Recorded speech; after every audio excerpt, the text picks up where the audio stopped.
आज आप बाइबल का पूरा इतिहास जानेंगे और पुराने और नए नियम को समझेंगे, आदम से लेकर यीशु के चेले के मरने तक। निश्चय ही जब आप इस वीडियो को देखकर खत्म करेंगे तो आप पहले जैसे नहीं रहेंगे। आप परमेश्वर के वचन को और भी ज्यादा पसंद करेंगे। ये सब तभी होगा अगर आप परमेश्वर के वचन के लिए अपना दिल खोलें। अगर आपको बाइबल समझने में कठिनाई होती है तो इस वीडियो में आप इसे समझ पाएंगे।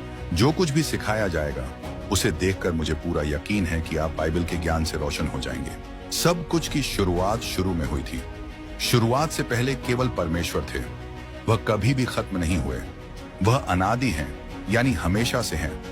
उनकी कोई शुरुआत नहीं थी। वह सब चीजों की शुरुआत है। वह बनाए नहीं गए थे। वह सभी चीजों के सृष्टिकर्ता हैं। उनका अस्तित्व कभी शुरू नहीं हुआ। वह अनंत के पिता हैं। अनंतता केवल परमेश्वर का गुण है। शुरुआत में परमेश्वर ने आकाश और पृथ्वी को बनाया। छठे दिन परमेश्वर ने मनुष्य को अपनी छवि और रूप में बनाया और आदमी से औरत को बनाया। आदम और हव्वा को पूरी तरह से निर्दोष, शुद्ध और सही बनाया गया था। उनका परमेश्वर के साथ पूरी तरह से संबंध था। वे परमेश्वर के बगीचे में खुशी खुशी रहते थे और परमेश्वर की सृष्टि के देखरेख करता थे। लेकिन फिर वे पाप में गिर गए और पूरी मानवता को इस गहरे पाप में डाल दिया, क्योंकि हम सभी आदम में थे। आदम और हव्वा के दो बेटे थे, कैन और हाबिल। जलन के कारण कैन ने अपने भाई हाबिल की हत्या कर दी। इस तरह कैन इतिहास में पहला हत्यारा बन गया।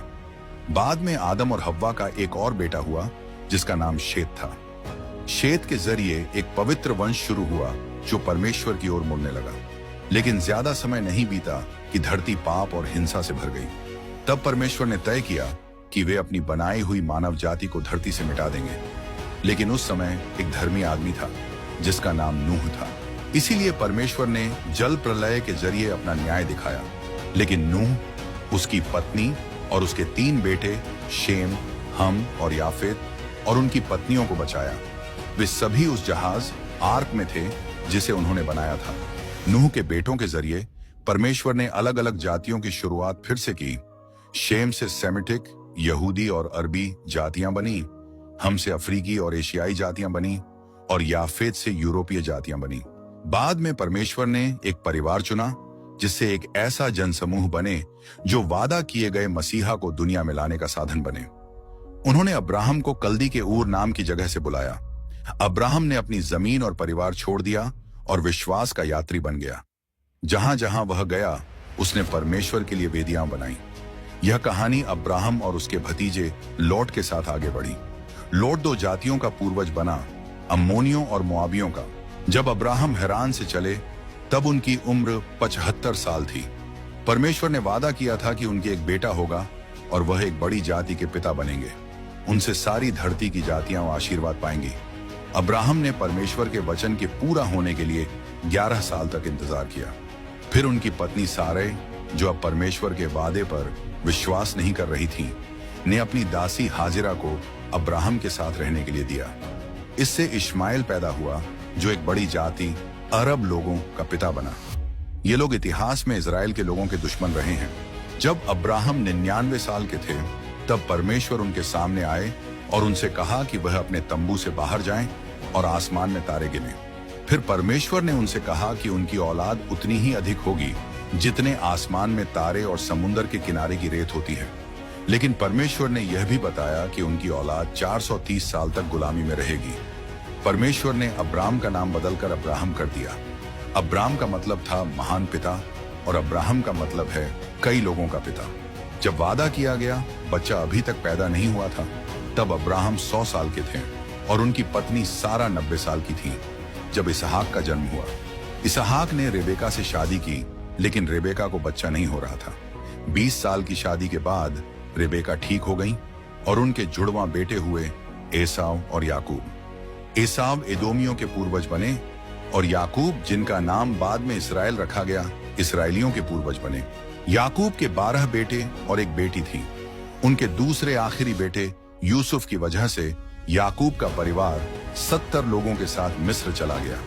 वहां वे गोशेन नाम की उपजाऊ जगह पर बस गए। ये 70 लोग बहुत तेजी से बढ़े। मिस्र में 400 साल रहने के बाद मूसा के नेतृत्व में वे वहां से निकले। उस समय उनके साथ 6 लाख पुरुष थे। औरतों और बच्चों को मिलाकर लगभग 20 लाख लोग थे। प्रॉमिस्ड लैंड की ओर रेगिस्तान की जर्नी शुरू हुई। यह जर्नी 3 महीने में पूरी होनी चाहिए थी, लेकिन लोगों के अविश्वास और 12 जासूसों की वजह से यह 40 साल तक खिंच गई। इन जासूसों को प्रॉमिस लैंड की जांच के लिए भेजा गया था। उनमें से 10 जासूस नकारात्मक खबर लेकर लौटे और लोगों को परमेश्वर और मूसा के खिलाफ भड़का दिया। वहां के विशालकाय लोगों को देखकर उन्हें लगा कि वे टिड्डों जैसे छोटे हैं और उन्होंने परमेश्वर की शक्ति को कम आंका। तब परमेश्वर ने लोगों को सख्त सजा दी और उन्हें रेगिस्तान में भटकने का आदेश दिया, जिससे वे वहीं मर जाएं। केवल 2 वफादार जासूस यहोशू और कालेब को ही प्रॉमिस लैंड में जाने की अनुमति मिली। इस्राएल के लोग 40 साल तक रेगिस्तान में घूमते रहे, क्योंकि उन्होंने 40 दिन तक उस देश की जांच की थी। यह रेगिस्तान दुनिया का सबसे बड़ा कब्रिस्तान बन गया, जहां मिस्र से निकली पूरी पीढ़ी खत्म हो गई, सिवाय उन 2 आदमियों के जिन्होंने परमेश्वर पर विश्वास करने की हिम्मत की थी। 40 साल तक रेगिस्तान में भटकने के बाद यहोशू के लीडरशिप में 6 साल तक देश को जीतने की लड़ाई चली, लेकिन फिर भी बहुत सी जमीन जीतनी बाकी थी।